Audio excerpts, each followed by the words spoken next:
Yep. Got it. It's live.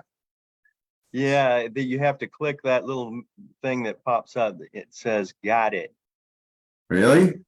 Yeah. Okay, hang on. I mean, I don't actually have that yet. Okay, now I do. Now I got to turn the sound off. Okay, it's off, and we are up and running. Welcome everybody. Patricia's on her way. She's probably going to be listening and maybe even talking from her car. I don't know, but she's running late. The hurricane's coming through here. It is rush hour, and she does work up toward Marietta, so she'll be coming this way. Hopefully not in bad weather, because it seems like it didn't rain so much over here on the west side of Atlanta, but over there where you are, Mike, I know it's raining pretty good. What's the name of this hurricane? Adalia. Adalia? Like that. Adalia. And it was cut before, and it's all over the news right now. So we're praying for the folks down there. And tonight, I have a little PowerPoint presentation. We're going to be talking about entering the kingdom of heaven now, as Jesus tells us about it in Scripture.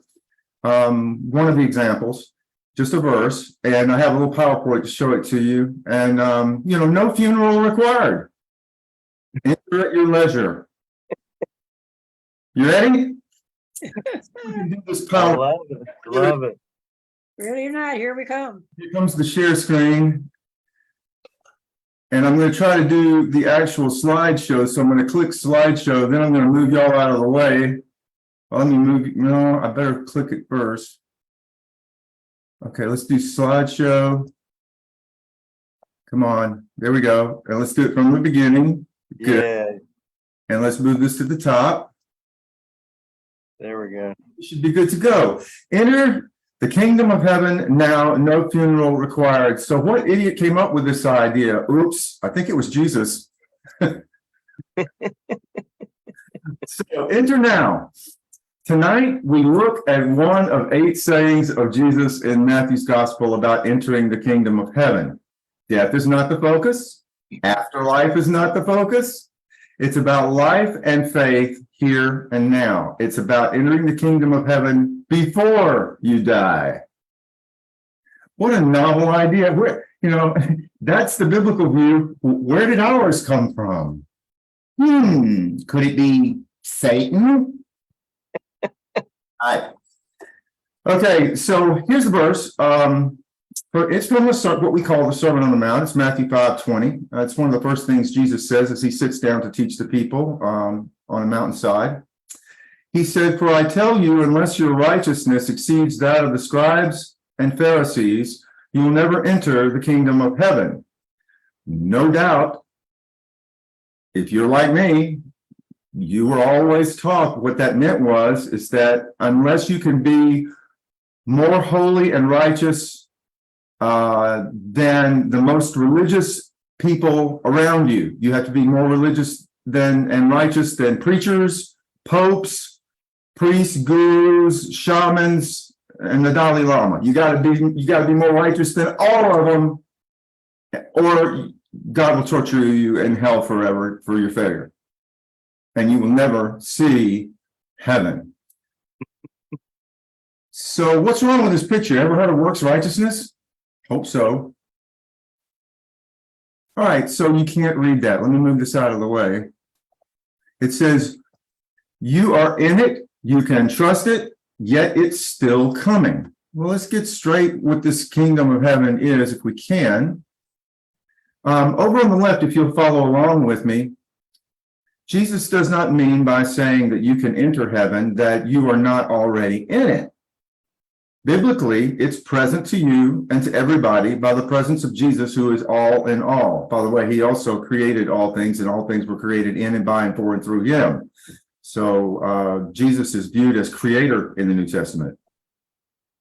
Another mind blower, I know. Okay, so yet, just as Jesus is both everywhere and at the right hand of God the Father, speaking in traditional language from the scripture, so heaven is present and yet still coming. For Jesus said, the kingdom of heaven is among you. In fact, his presence was its presence. But he also told us to pray, thy kingdom come. He spoke of a kingdom that was coming in its fullness. Not here yet, but on the way. Like waiting, it's a pregnancy. We're waiting for the universe to be born anew. And that involves our resurrections from the dead. And it is on the last day Jesus spoke about constantly that the kingdom of heaven is here, and yet it will come one day, resurrection day, in its fullness.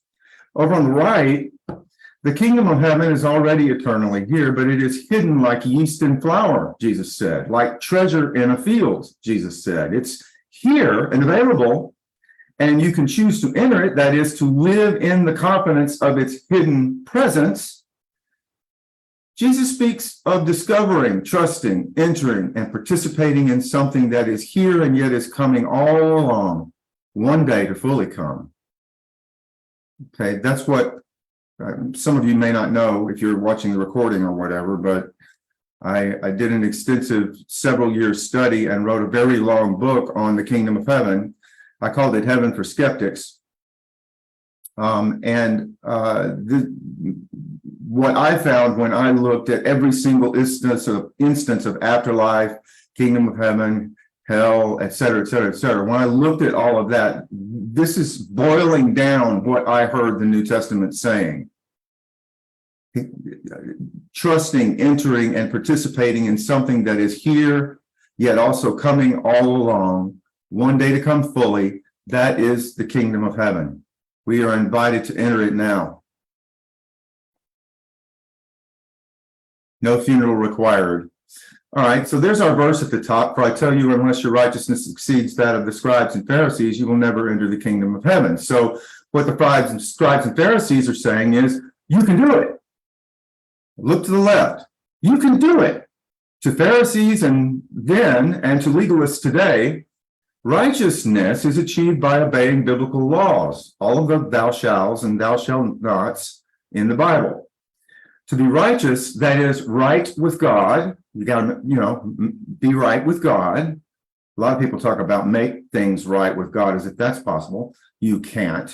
But right with God means you have to fulfill God's moral expectations of you. It's about the quality of your individual performance. The Pharisees and the scribes say to you, you can do it. They heap a bunch of laws on you and you can't. So on the right, oops, no, you can't. One day you realize it. Ancient Israel couldn't obey him either, and you can't. No one is right with God in the legal sense by his or her own effort. Paul wrote in Romans 3:10, there is no one who is righteous, not even one.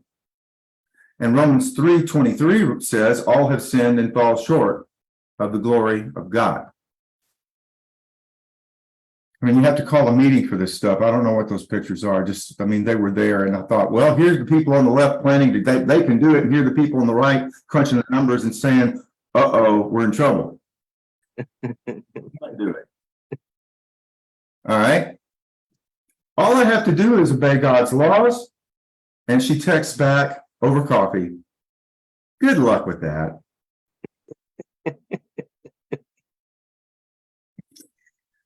So, the scriptures say that Jesus fulfilled all the law, the prophets, and righteousness for humanity. We don't do it. He did it. Matthew 3:15 on the left. This was at the time when Jesus came to John to the River Jordan to be baptized. And John said, no, I'm not going to baptize you. You should baptize me. And but Jesus talked John into it. He said, let it be so now. For it is proper for us in this way to fulfill all righteousness. Wow, all righteousness fulfilled in what they're doing. Well, what are they doing? He's being anointed for his ministry, which is about to begin. Fulfilling all righteousness is what he came to do. Not demanded of you, to do it for you. When somebody does something for me, I think the appropriate response is to say what? If somebody does, you. how about thank you? That's a good response. Yeah, that's sufficient. Matthew 5:17, back to the Sermon on the Mount a little bit here. Do not think that I have come to abolish the law or the prophets. I have not come to abolish them, but to fulfill. Well, he's saying that he fulfills the law and the prophets. Well, either he is crazy, insane, egotistical narcissist who's completely delusional, or we can believe what he's saying. I came not to abolish these things. I came to fulfill them. I fulfill righteousness. My rightness with God is going to substitute for your unrightness with God. I'm going to do a big swap. You get my righteousness, and I take away your unrighteousness. Does that sound? And it's free. It's a gift. Jesus said, "Fear not, little flock. It's your Father, Heavenly Father's good pleasure to give you the kingdom." Well, how does he give you the kingdom? Well, he gives you his own righteousness. And then you are free to live in the kingdom without the burden of wondering, well, how well did I fulfill the law today? And does God hate me for it? That kind of spiritual hypochondriac response, have I done enough? Have I said enough? Have I prayed enough? Have I given enough? Have I attended enough? Have I made too many mistakes? Have I stolen? Have I cheated? Have I lied? All of that stuff that goes on in our heads that tells us it's not so. And yet Jesus is asking us, just trust me. I took care of it. And now I want you to abide in me and the kingdom that I've prepared. And this is a kingdom of love and righteousness. And you don't have to be righteous on your righteous to enter it. I'll be righteous for you. Come on in. Come in and join you now. Join this kingdom of love. Hello, Patricia. Hey. Yeah, come in and join us now, Patricia. I heard someone all coming into the kingdom. Come in. So let me put my hat on because Good to see it you. messes up the lighting somehow. Mhm. Not kidding. It's our complexions. All of It's true. It's true. The camera adjusts. See, And yeah. Off my head, she just kind of gets shadowy. yeah. On my head, it brightens up a little bit. I don't know. That's really sad. Can't take all this chocolates in my place. Chocolate.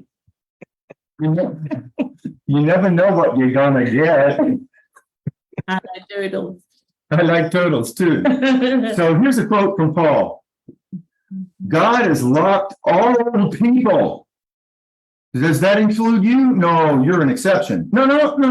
It includes you. Oh, I must be an exception. No, it includes you. Paul says God has locked all people in the prison of their own disobedience. We can't follow the law. We're supposed to. We know it's good. We know it's right and wrong. We keep doing wrong and not doing right. We are locked in a prison of our own disobedience. Now, the way Paul put that is God, by giving us his good laws, his laws are good. The reason they're a curse is because we can't do it. So he has locked all people in the goodness of his law, and it's become a prison of disobedience for us so that he may have mercy on them all. Wait a minute.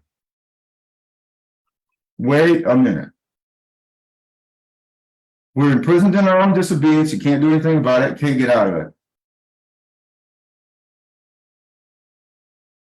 And God used that to give mercy to all of us. All imprisoned, all get mercy. Wow. Let that sink in. So in this picture, and you can answer this question later, or you can write it down if you want to. What do you see in this picture? I like this picture. And I do too. And so I'm going to give you two options, two things that I thought maybe something I thought most people would see, and then show you something that maybe you didn't see because of our religious programming. Now, did anybody see this? This is someone giving his heart to Jesus. Who saw that? Anybody? Mm-hmm.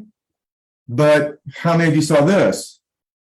God's hands receiving Jesus's heart in place of humanity's hearts. God's hands receiving Jesus's heart in place of ours, in place of yours. So who's in control in these two scenarios? In one, I have to give my heart to Jesus in order to make things right with the Father. In this one, God is acting. God is central. God's hands are there. He has Jesus' heart in his hands, presented to him clean and pure, representing our hearts, which aren't. Attacks in Russia, Kremlin propaganda. A lot of that stuff in the background. Yeah, If we can't cope with drones, how will we cope with F-16s? Ron's iPad. Clinton in key force. Britt, thank you as always. Back here in the U.S. It tonight, says Ron's iPad 2. Cardinal Theodore McCarrick That's where it's coming from. Roger, can you mute? stand trial. McCarrick, who appeared by video link. It's really loud. I'm gonna have to mute you. Is somebody named Ron there? Yeah, there we go. I didn't think he could hear me because his TV was so loud. Okay, Yeah. all right, so that's the question, and I'm done. What do you see, and what are we talking about here, and this has got to raise questions. So what I'm going to try to do is get out of here. First I'm going to move this over here, then I'm going to stop the screen share unless you want me to leave it up for some reason. Do you need to see something again? Does anybody need to see something again over Yes, here? I want to go back to the slide with Which one? the prison and disobedience. God has locked us. Okay, Oh, the bars. Yeah, Yes. there it is. God has locked all people in the prison of their own disobedience. Can you say more about that? He gave us the law, it's good, and we are imprisoned in our disobedience because we can't follow it. If we could follow it, we wouldn't need a savior. We can't follow the law. No, we can't. We cannot obey the law perfectly. No one can. That's called sin. That's our nature, right? So, the idea is that Paul is interpreting our inability to do the law as part of God's plan. The law is given in love so we don't kill one another and steal everybody's stuff, how to behave in such a way that he expects. Don't steal, don't lie, worship me, love your neighbor, all of those things. So we've got those good laws, but then we fail at keeping them. And since we fail at keeping them, we can't be righteous. Righteousness is fulfilling the law and doing what's required. We can't do it. So we're stuck. So the idea is that God's plan was to use that eventually, so that now that we're all imprisoned in our own disobedience, he's going to have mercy on all, because since we're all disobedient, he can't do anything but that. And Jesus said that basically on the cross. Father, forgive them, they know not what they do. That's saying they're disobedient, they can't help it, and they don't even know they're doing it. That's right. We aren't even conscious of all the things that we do that hurt and harm ourselves and others. Right. Sometimes we are, and then sometimes we condemn ourselves. So if we're condemning ourselves with our own evil consciences, we just assume that's God condemning us. Right. But we're getting a different message here. In fact, it's the complete opposite message, is that God gave the laws in love. We fail at them, and we can't do them. So what's God supposed to do? Well, he sees it as us being imprisoned in our own disobedience. So what does he do? He unlocks the jail cell and lets everybody out. But it says he's locked all people. That's the part I'm trying to. That's how it happened. It's not saying that he took people and put them in a dungeon. This is not punishment. This is by giving us the law. The result was that God ended up locking all people in disobedience. That's what the law did to us. He gave the law. It imprisoned us in disobedience. That's what happened. Okay. It's descriptive, not prescriptive. Got it. He's not trying to hurt anybody. Mm-hmm. He's trying to free us from where we locked ourselves up and where we're stuck. Good question. Mm-hmm. And of course, modern evangelicalism stays away from that sentence like the plague, because it undermines everything they believe about a punitive, angry, distant, stingy, torturing God. Obviously, that's not here. He's mercy on all. Mm-hmm. So what you're saying is, if we didn't know God, okay, Mhm. and we did something wrong, we we would be like the soldiers because we didn't know it was wrong. Okay? Because you don't follow Jesus, you don't follow the 10 Commandments or any of that, so you don't know you're really doing wrong. Right. So that's saying that we have to take responsibility of our disobedience. For those that are in with Jesus and We all can that. try. Yeah. Right, right. I mean, it's not always going to be a perfect thing, no, but Right. we know when we've done wrong. Well, Sheila, you're moving this in the right direction because, I mean, we have a conscience. Yeah. Most of us have a conscience, unless you're a psychopath or a sociopath or something. You might not feel bad for using people or hurting people to get what you want because people are tools. You don't care what happens to them if you're a psychopath. But if you have a conscience, the problem with a conscience is it's a handy thing to have because it tells you that, like when I was about 8 years old and I was throwing rocks against a tree. And one of the rocks went past the tree. And what I hadn't noticed at the age of 8 was that there was a road there. Now, that road rarely had cars on it. We lived on a little place in Athens that didn't have a lot of cars going by. I think it was Prince Street or something like that, Mike. But I was in the churchyard. I was throwing rocks at, just practicing like baseball because I was in baseball. It was Chase, which crosses Prince. Chase, which crosses Prince. And Yeah. so Chase is really not a very busy street, but it just so happened that the rock I threw missed the tree by that much, went into the driver's side window, no, the passenger side window, smashing it in the lap of a little old lady with a guy driving. And the first thing that I did was I hit the ground. I thought, if I don't move, they won't see me. So I'm lying on the ground in front of the church, and there's a car over there with a broken window, and I look up and they're looking at me, and I get up and I run home. I go in and I'm trying to pretend to watch TV, but all I can think is, don't move, don't move. No one will know. And my dad comes in and says, Bert, you didn't throw a rock at a car, did you? I said, no, sir. And about 5 minutes later, my conscience wouldn't let me. I said, Dad, it was a complete accident. I was practicing throwing for baseball, and I was throwing rocks at a tree. I didn't think about the fact that a car might come by, and I did it.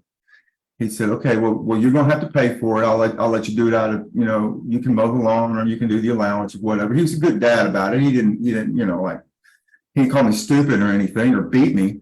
I was upset. I was crying. It was an accident, and he believed me. But some fathers might not be so gracious, and that's what this is about. This is grace to the world, from God to you, and all of humanity. We're all locked in the disobedience of our condemning consciences, and we can't help but do wrong, and there's nothing we can do about it. Are we going to be condemned for being wrong forever? No. Grace. Grace, God's grace. There you go. Praise our pardon and Cleanse with me. That's the thing. All right. So now what I need to do is stop this. So then all in the end, he has given us mercy. We have received mercy. Right now, we can live and trust that this is true, or we can keep trying to be good to impress everybody and earn our way to heaven when we die. The latter is not in the Bible. The former is. We can trust it. He has switched his heart, his good, clean heart for ours, and handed it to the Father, so that when the Father looks upon us, he's looking upon us through the eyes of his Son and his Son's heart. It's a present and true view of God as trustworthy, as merciful and gracious and slow to anger, and abundant in steadfast love. And one of the fruits of that is you live a less fearful life In the here and now. in the here and now. Religious people are giving you a message of fear and threat because they want to control your attendance and your money. That's what religion does. It tries to appease an angry God or it makes a lot of money for corrupt preachers, or sometimes ignorant preachers who don't know any better, who are passing along messages that are not biblical and they don't know it. But it's happening. We're the minority. Sorry, you're going to have to get used to it. Yep. But it's a good minority to be in. At least we're the ones who are studying the scriptures. Yeah. Yeah. God's righteousness, Jesus' righteousness switched for our unrighteousness. His perfect love switched for our sinful, broken hearts. This is good news. And it's good news for here and now. It's like Mike said, this is not so you can earn something in the pie by and by. This is something Jesus has already done that he's asking you to trust. I've taken care of it. Your heart is now mine before the Father. We sit with Christ. I think it was in Hebrews. We sit with Christ in the heavenlies. Jesus sitting at the right hand of the Father is us. He's standing in our stead. His heart is substituted for us. His righteousness has replaced our unrighteousness. This was the transaction that changed the humanity and the cosmos. That's the deal. And we've missed that. We're spending all of our time trying to earn and deserve heaven. What is wrong with us? Don't we understand? It's like somebody driving into the driveway, giving you a Cadillac, handing you the keys, and you saying, and you not trusting it, and you don't get in it, and you go start robbing banks to get enough money to buy one. Well, we just gave you a Cadillac. Here's the keys. I don't trust that. But you'll rob a bank to get the money to buy the car. Yeah. So believing that is what brings the very worst out of you. Yeah, the fear. Yes. Fear. Yeah. Yeah, the opposite of faith is not doubt. The opposite of faith in the scriptures is fear. And how often does it say in the scriptures, don't be afraid, fear not, little flock. Fear not, for I bring you tidings of great joy. Fear not, for you are favored, Mary. Fear not, fear not, fear not, fear not is the message from heaven. Yeah. We got, because Jesus has got it, and he's got you. And if you trust that, then you'll spend a lot less time worrying about whether you're good enough and trying to show off and earn your place in the afterlife, and start living like Jesus wanted you to live, which is free and full and abundant and rich lives of love. Live love. This is not about pie in the sky by and by. The kingdom. When you receive it here and now.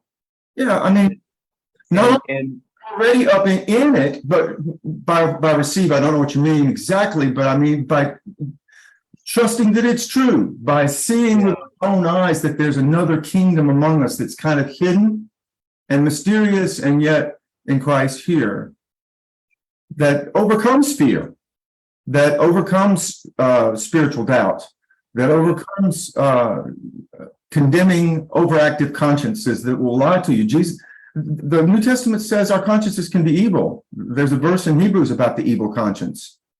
It will condemn you when God's not. So it's a handy thing to have between right and wrong, but it will also condemn you rather than let you heal and be forgiven. And forgiving yourself is hard if you think God hasn't forgiven you.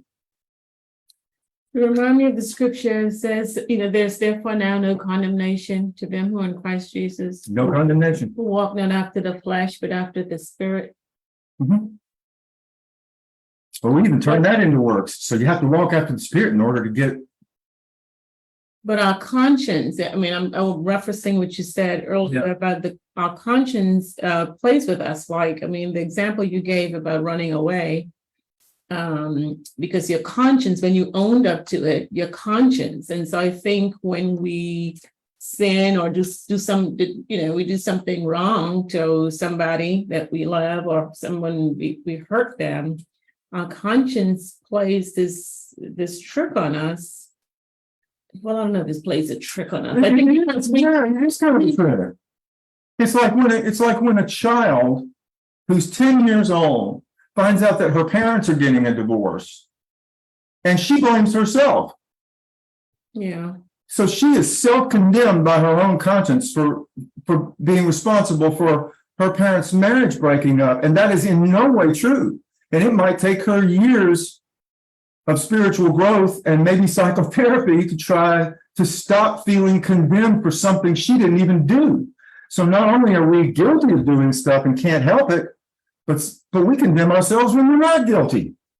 We're in a mess. We are imprisoned in our own disobedience and our own self-condemnation. And right along with self-condemnation comes the most self-condemning people tend to be the people who judge people the most. You talk about condemning others. Religious people are great at it. They can give you a course. They have a PhD in that. Okay, we have Roy Cox here. Hey, Roy, it's good to see you, buddy. One of these days we're gonna get together. I hope soon. I hope sooner than later. I don't know how to ride a horse or joust, but I'll hang out with you if you'll let me. This is one of Gene's friends. Y'all probably know him. hey, Roy. Yeah, Okay. yeah. Let's see. We've got Kia here. We've got Mike. Who haven't we heard from? Kia, what you got to say? You got anything to say right now? No, I'm just listening. Well, you know what? You listen really well. You do. I mean, one of the things we've noticed is how well you listen. And she says, what? What? I've got another thought, Bert. Okay, go. I'm still looking at your last screen, Mhm. that the one that you sent me on my other computer. And if that is God receiving Jesus's heart in place of everyone's, I mean, it tends to make you think, okay, that was obviously very important.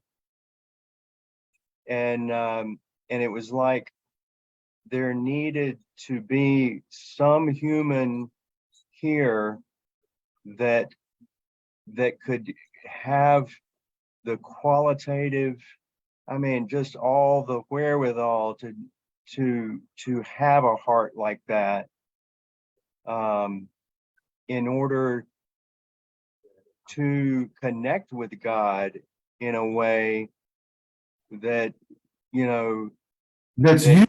That's union. That's unguarded. yeah, that's union with God. Yeah. So that's what we're talking about is that what Jesus accomplished by defeating sin on the cross and death by rising from the dead was he accomplished, he and the Father and the Spirit, including us in their Trinity.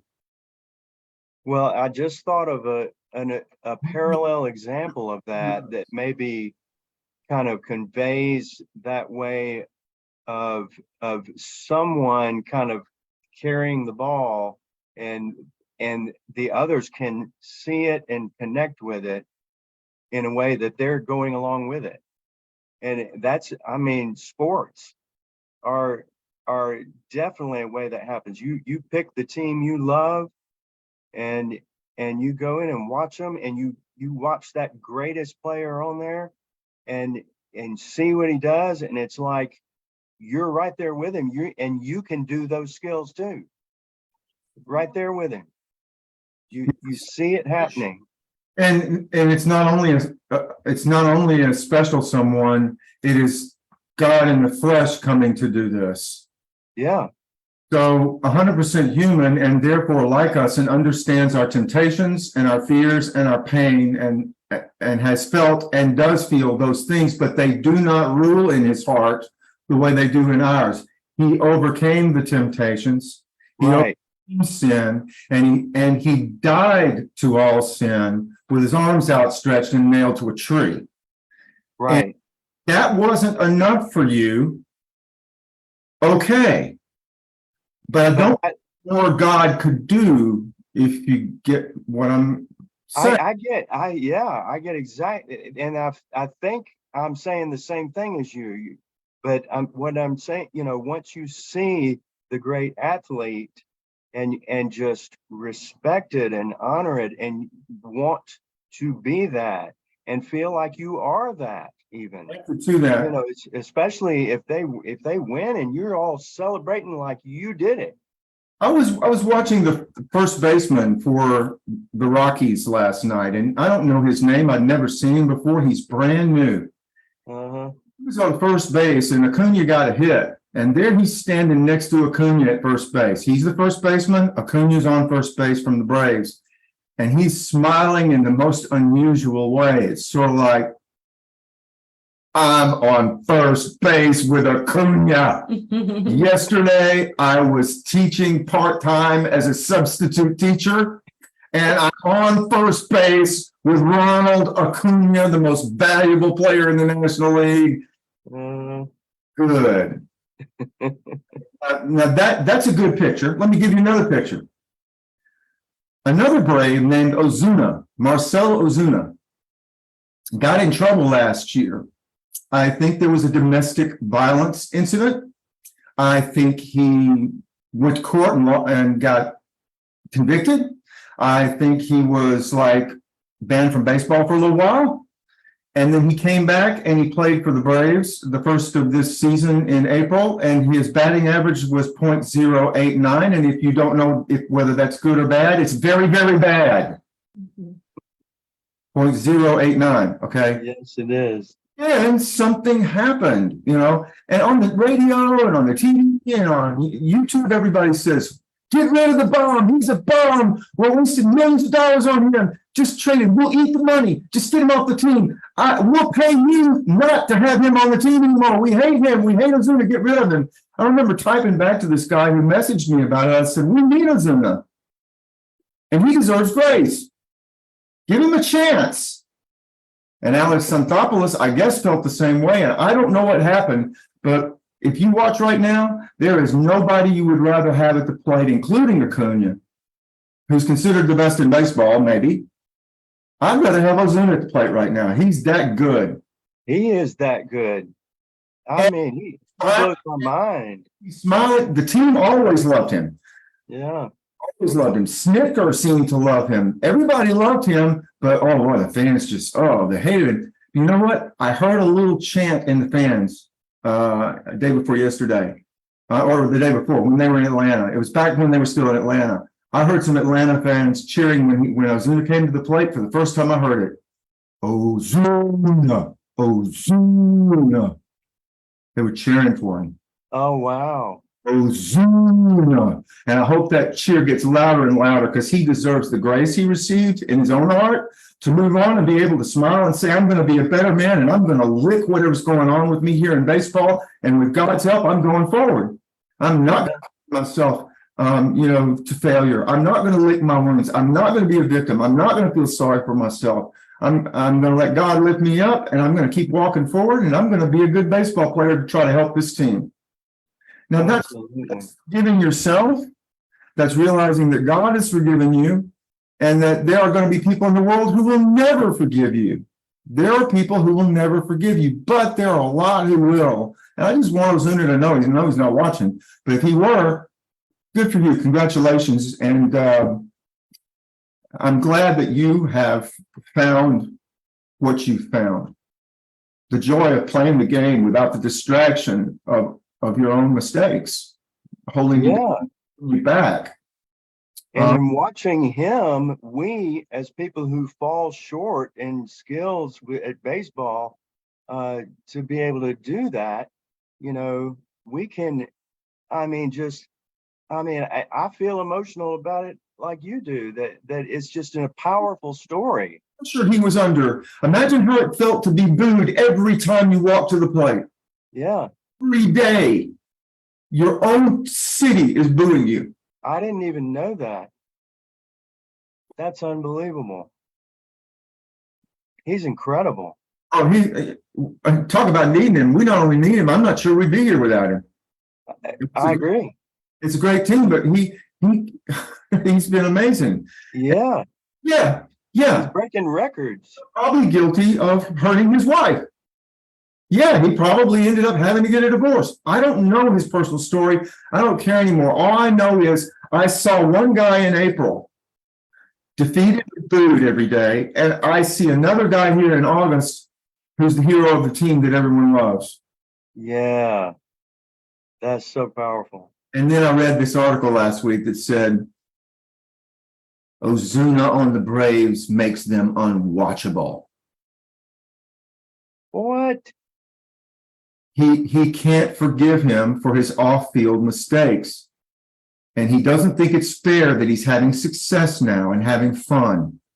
So he spit on him from his journalistic perch. He got on his podium, got up there on his high horse and said, I'm going to shoot him down. I'm going to shoot him down. And that's what people will do to you. That's the imprisonment. Your slide of the imprisonment of you're just doing the wrong thing and you can't even see that that's what you're doing. You think you're doing the right thing. Yeah, well, that's what by Paul judging others that way. said. As Paul said almost that word for word, right, Mike? He's Yeah. I mean, it's like, say it again. I forgot. What I just said? What I just said, Bert? Yeah. Yeah, it's like you are you lose it now. People in prison. No, there's another one. There's another one I'm thinking of that might go with it, and it slipped my mind when we because too much was happening in my mind at the same time. But it's going to come to me in a minute. It's on the tip of my tongue. Yeah. Going. What's up, Sheila? You got anything to say? Sheila's listening. You got something to say, Sheila? Say what? Oh, do I have something to say? Yeah. Not right offhand, but my dog's making up for what I want to say. Well, I just remember it's God's will that it was taught.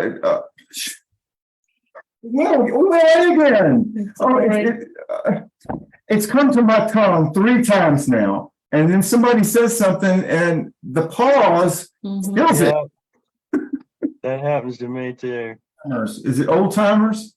Old timers. What they used to call old. Well, you know, when you were talking about imprisonment and stuff like that, it brought back a memory of a pastor that I had. He did my father's youth, and he was more on the younger generation side, okay, of the Catholic religion. Well, we had quite a long talk and everything. And he said to me, he said, one day you're going to walk right straight into God. You're not going to know that, but he said, you're going to bang right into him. And when you do, all your woes and worries and everything will come to a halt. Mhm. He said, all you need to do is learn to be yourself. So, You know, and he said, that bang is our false selves. The way I would interpret it is the bang is our false selves running up against God, who knows that we're putting up a front. And suddenly we're faced with a God who is knocking some sense into us by burning away anything that's not real, that's not authentic. Yes. That's not true about you. Burn all the false selves away. Now that hurts, and some people like to build their image. One of my favorite musicians, Frank Zappa, was created a persona. Okay, it wasn't really him, but he told everyone it was a persona, and no one seemed to care. But his persona was, I'm weird and say gross things. But the truth is, he's a composer who couldn't make enough money to even run his own band or orchestra. And the way he got the money to run his own band and orchestra was by being weird and saying gross stuff. So the bad words paid for some of the most brilliant compositions of the 20th century. But he had a persona. Well, God, when you run into God, God can sense a persona a mile away, and so could Jesus. He said, "What are you scribes and Pharisees, you hypocrites? You like to dress up in those fine robes? You like to wear your phylacteries. Oh, your phylacteries are bigger than everybody else's. You must be extra holy. Oh, look how long your tassels are on your prayer guards. You must be more holy than everybody else. Look how everybody greets you with respect on the marketplace. If you want fame, if you want rep, if you want to be seen and heard and famous, great. But you can't do that and be you. And when you run into God, you is all you got. Because he's going to burn away anything that's not you. Because he made you as you are, and he knows how much you've hurt yourself by faking it. Yes. I don't know if that makes sense. I'm trying to make sense. No, it does make sense, because when I had to go up and I believe it was reading a poem or something that one of my sisters did. And he stood behind me. And the whole time I was reading that, I thought I was getting choked up because it was for my dad. But as I read, he finally put his hand on my shoulder, and I got through it really good. And I think my problem, now that I know God, I think today, when I think back to that, I was trying to be somebody up there that I wasn't. Seriously. Yeah. I wanted everybody to know, that I already knew God, and that I was going to, maybe conquer the world. I have no idea what I thought I was, but Yeah. And But that's yeah. the thing, is when you're faking it, it's like you're creating an illusion out of your life. yes, And you start to not be able to tell, what's true and what's not.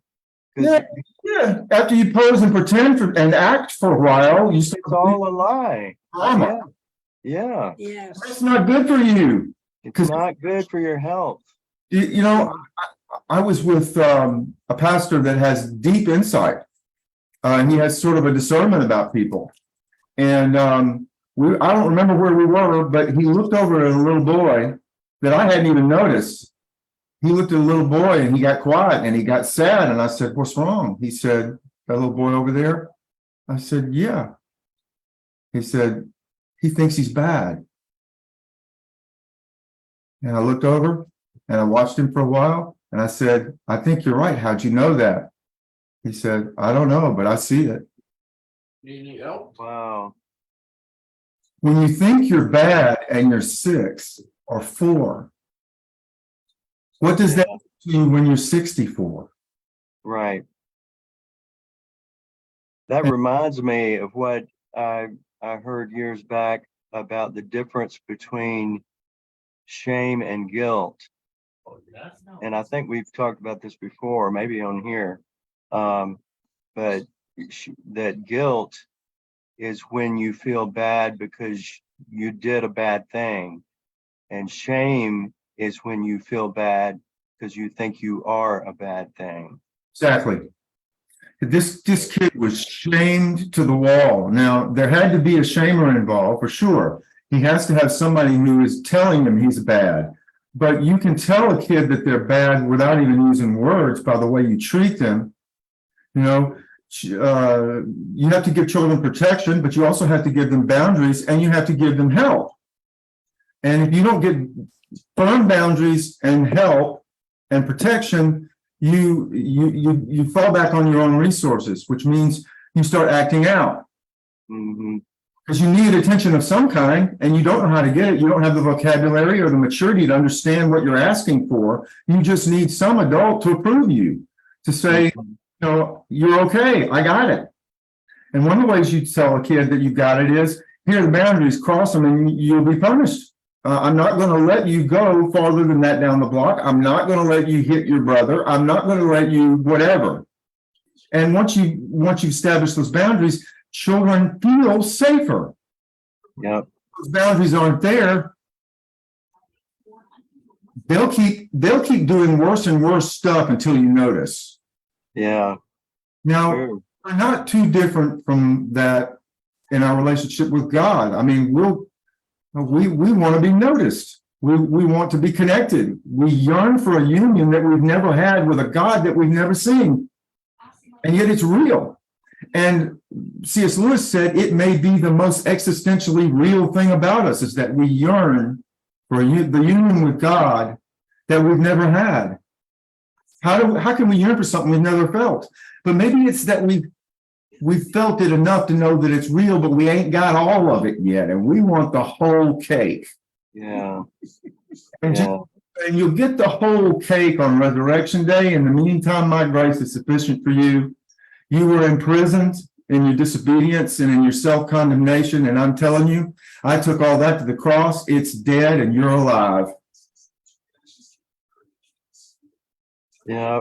I wrote down what it was that you made me think of a while ago that I forgot 3 times. Oh, good. Yeah, so the time is coming when people will kill you and believe they're doing a favor for God. Now, that's believing that killing someone is justifiable and that you're righteous in doing it. Exactly. But what if you're innocent and you do that to people? And that's what's happening. And it happens in the church, metaphorically speaking, and occasionally, unfortunately, literally. I think Gino told me this once. The church is the only organization that kills its wounded. We cancel, we condemn, we reject, we ignore. We treat people pretty bad sometimes when they don't look like we think they should look at church or act like they think. And then when bad things happen to us, rather than forgiving us and helping us, they think, well, this is not really the kind of people we want to be seen with, so maybe they won't come back. And then if they do come back, we'll just shun them until they leave. Yeah. We shoot our wounded. I can remember when we were kids sitting in church, and back then, all the older ladies, they always wore their hats and their pearls and the whole 9 yards, you'd think they were going to meet the queen or something. Some people still do. No, I'm not talking like that. Everybody had to look better than somebody else. That's what I'm trying to say. Yeah, there was a fashion show going on. I get you. Yes. So anyways, I remember me and my sister sitting there making fun of everybody. What I can't remember now what she really said, but it cracked me up so bad I started laughing. And of course, my dad right away, he just like this. Gave you a backhand, huh? Yeah. Oh, yeah. I used to get that a lot. But anyway, Oops. and then as I got older and started going to church, I'm listening to some people. And I thought to myself, oh my, they still do that. Well, look at him over there with shorts on. That's disgraceful. And I'm thinking, well, I got hit too many times for saying that. Well, instead of condemning ourselves and judging everybody around us, why can't we live in the security and the confidence of what Jesus is telling us? Why can't we just say thank you and live boldly? Because we know that when we make mistakes, and we will, that something's covered it, and it doesn't end God's love for me because I mess up. Exactly the opposite. God is drawn to our lostness. Yeah. Why, the sheep doesn't find itself. The shepherd goes and gets the sheep. The lifeguard, isn't a means whereby the drowning person can save him or herself. You're dead unless the lifeguard sees you and comes out and gets you. Yeah. This is not about what you do. It's about what he's accomplished, what he did, or what some call theologically the finished work of the cross. Finished work of the cross. It's done. It is finished. Mm-hmm. I think because we take things so literal, and then for me, for most of my life, I'm thinking about, the scripture you said that, but if we regard iniquity in our hearts, the Lord will not hear us. So I always figure I have to do something. I have to If we change. regard iniquity in our hearts, the Lord won't hear us. Mhm. I'd like to know what that is, if you can find that. Mhm. Yeah, and I mean, that was really a popular one that, Of course, it's popular Yeah. because they cherry pick the verses that sound like it fits their threats and their ideology of fear and threat. Hmm. Sure, it's just another case of that. That's all they ever do. yeah, so. I mean, it was the thing, and I was thinking about the picture, the last picture y'all were, with the heart and about, is it about the first or is it the latter, about God and Jesus's heart to us, but we take things so literal, and it's like, I mean, I'll find it for you. Okay, good. All right, so Sheila, let me ask you a question. Hmm. Why are you on there twice? We're what? Yeah. You're on the screen twice. I see. I Sheila don't wa- understand that either. I Is- just took it off, but I don't understand where that came from. That's somebody pretending to be you that I need to block, or is that your husband who signed in as you? Because he was on there. No, I don't think he knows how, but you might want to block that one. So it would be the one at the bottom with a little photo. It's you want me to block that one? Yeah, I'll do my best. I'm trying. I guess I'll just. Should I remove or put in the waiting room or what? do what? Why don't I give them a little grace and put them in the waiting room? Okay, Okay, I don't want to put somebody who hasn't done anything wrong, but it looks like somebody's pretending to be you. Now, after we're I done, know, I what know. I'm gonna do is I'm gonna Unless I did something when I went to Messenger, but don't type worry about it. and see if there's somebody who's made a profile in your name, and if they do, I'll report them and it'll be gone. Okay, You're not hacked. Someone's doing a fake website. That's all it is. yeah, Doesn't have anything to do with your Facebook page. He or she has created a new, it happens all the time, right? yeah. Okay. So yeah, there's a lot of mischief on the internet. What is it? It's Psalm 66:18, from the King James Version. If I regard iniquity in my heart, the Lord will not hear me. Psalm 66:18. Mhm. Okay.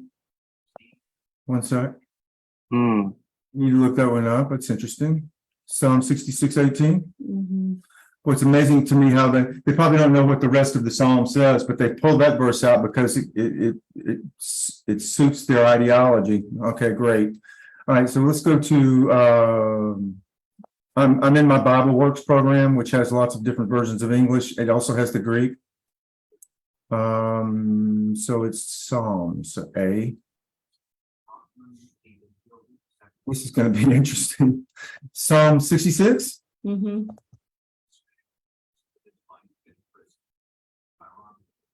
I'm getting there. All right, and it's verse what? I think it's 18. 18.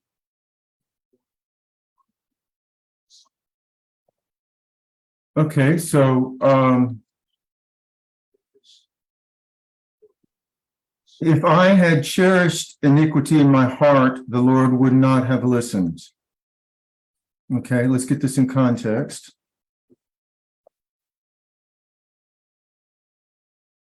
It's a long psalm. It has a lot of verses. It has So the very next sentence says, "But truly God has listened. He has given heed to the words of my prayer." right. I mean, this is an argument. He's making an argument. Okay, the Psalms make two repeated arguments. The one argument is Lord, if you let me die, I can't praise you and worship you. So if you want extra praise and worship, don't let me die. Well, here this may be a similar thing. We have to manipulate God, otherwise he doesn't behave right. I love it. Was that written by David? Huh? Was that written by David? Now we're getting into an exegetical question I can't answer because we don't know who wrote these Psalms. We know it was lots of different people, and some of them are dedicated to David or seem to be Psalms of David, but they're anonymous Psalms as far as we know. Okay. And they are also lyrics, all right? They're lyrics to songs that were sung by Hebrews in worship, all right? They were certainly sung in the temple, but they may have also been sung in synagogues. I'm not sure about this latter of those two things. So which verse was it? It was 66, 18. So it's like, if I had cherished iniquity in my heart, the Lord would not have listened to me, but the Lord has listened. Therefore, I have not cherished iniquity in my heart. That's his argument. God is listening to me. If God wasn't listening, if I would have iniquity in my heart and I intended and love doing bad things, if I love hurting people, if it's fun for me to mess with people, God wouldn't listen to me. But see, I'm not like that. He does listen to me. Therefore, I don't cherish wickedness in my heart. I think that person is trying to connect with people because just before it went the way it starts, it says, "Come and hear, all you who fear God, and I will tell what he has done for me." Yes, and the word fear there is not terrified, it's respect. Yes. And then he said, "I cried aloud to him, and he was extolled with my tongue. If I had cherished iniquity," yeah. So it's like it's making a connection with the people about, how things are going so wrong, and I just expected God not to even hear me when I. Blessed be because he has not rejected my prayer or removed the steadfast love from me. Exactly. That's the last verse. Yeah. So not Patricia, but there, again, how people take things out of context, cherry pick it, and then maybe even reword it a little bit and lean on the strange translation into 1611 English in the King James Version, because every once in a while it will give them, a little twist in the wrong direction because they misunderstand the words. And then they use it to hammer people and make them feel afraid and guilty and ashamed. And if you can keep people feeling afraid, guilty, and ashamed, you can control them. That's how you control a congregation. That's how you control a cult. That's how you control a government. Whatever. If you want to, you can manipulate people. Yeah. All right, I'm going back so I can see you guys. Well, it is 7:34. I would love to hear any closing comments from anyone.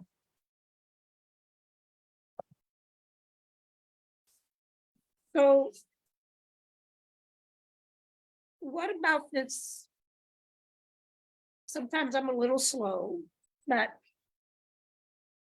what has this got to do about going to heaven and no funeral? What does what we've been discussing have to do with going to heaven and no funeral? It has to do with the fact that what Jesus has accomplished is about the here and now. The kingdom is present, and his righteousness stands in for our unrighteousness in our lives now. That Jesus is talking about how to live in the kingdom of heaven now, not about how to be a perfect peach so that God will approve you at death. No.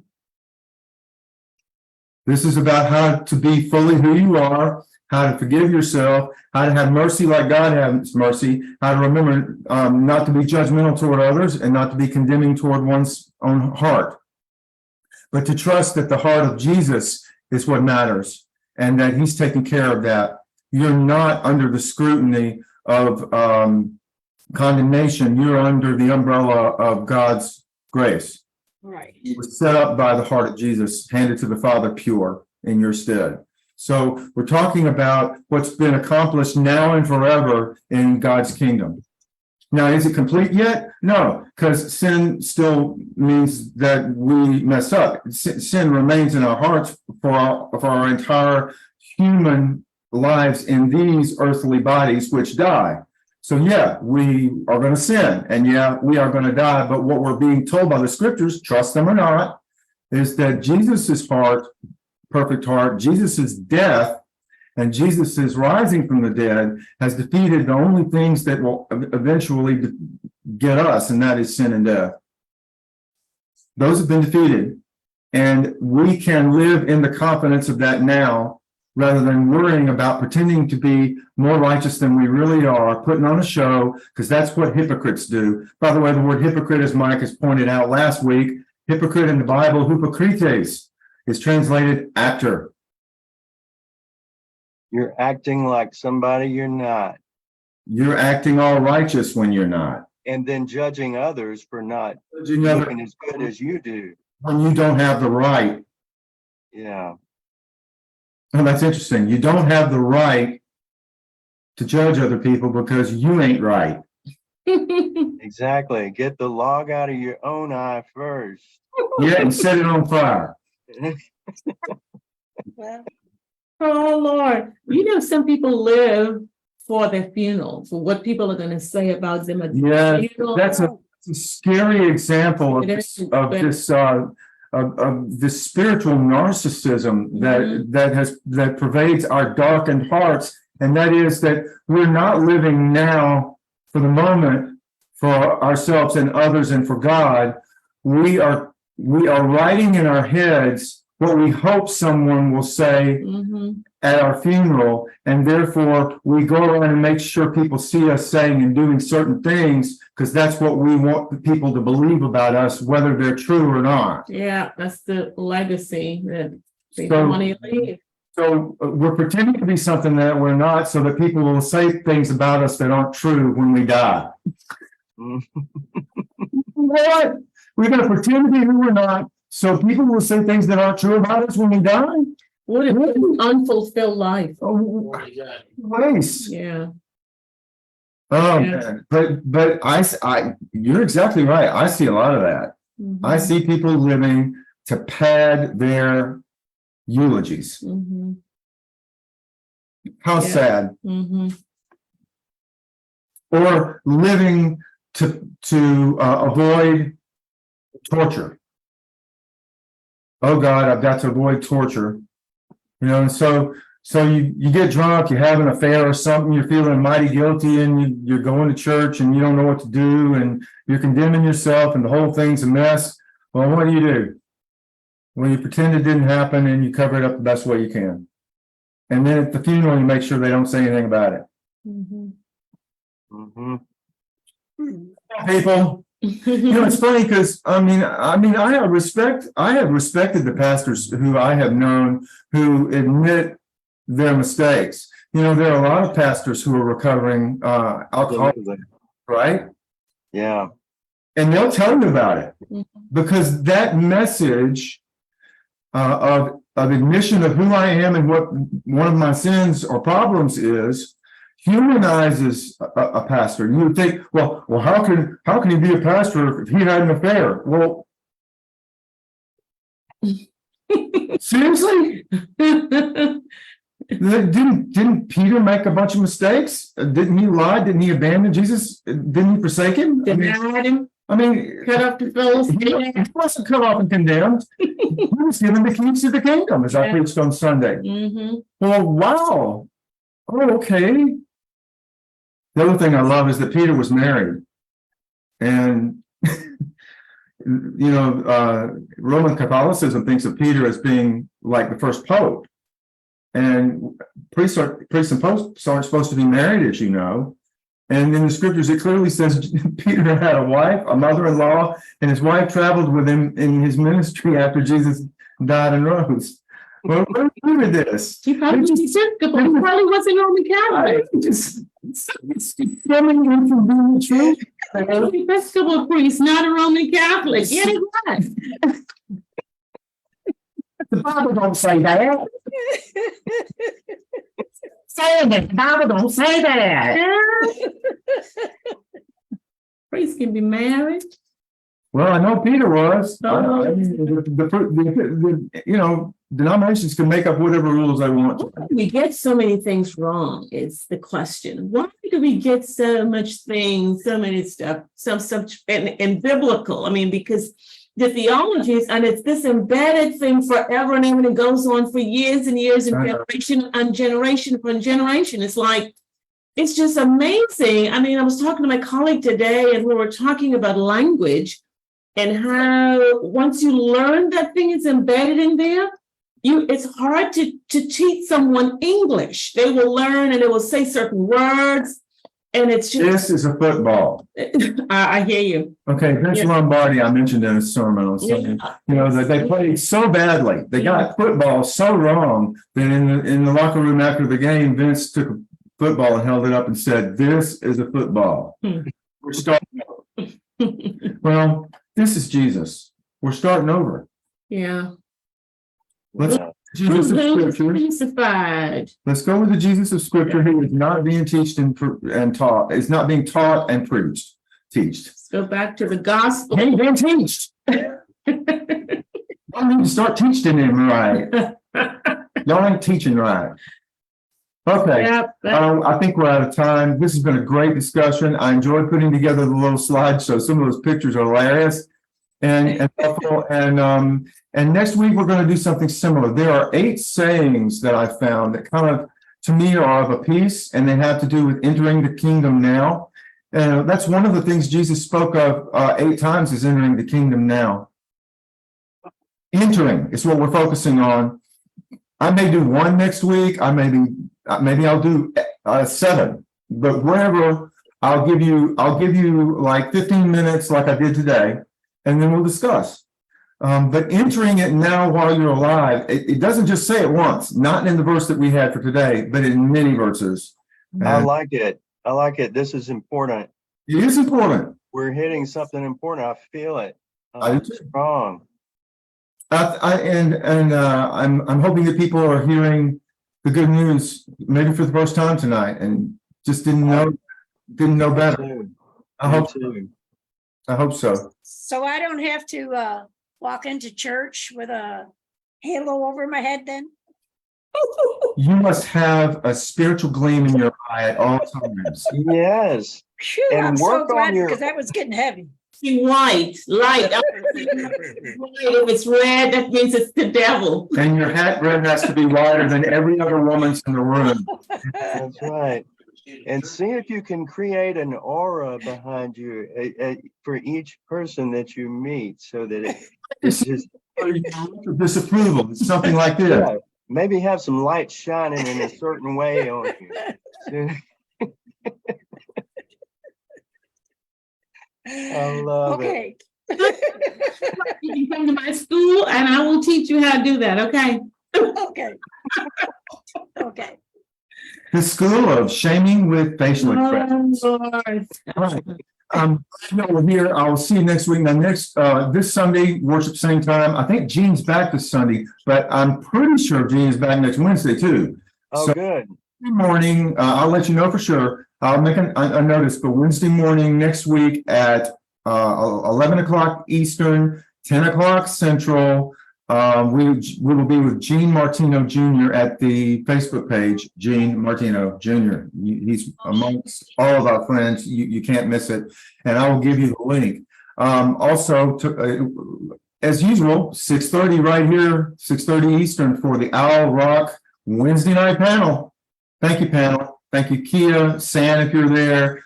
Good night, everybody. Bob and Sheila and Patricia and Roy and Mike, and have I missed anybody? That was everybody on the panel tonight, I think. All right. Thanks. Y'all. I hope you have a great week. I'll see you Sunday.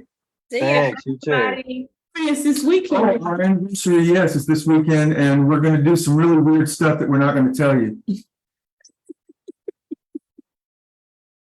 All right. Y'all have a great evening, and I will talk to everybody later. Thanks. Bye. Y'all take care. Bye-bye. Bye. All right. Good night. All right.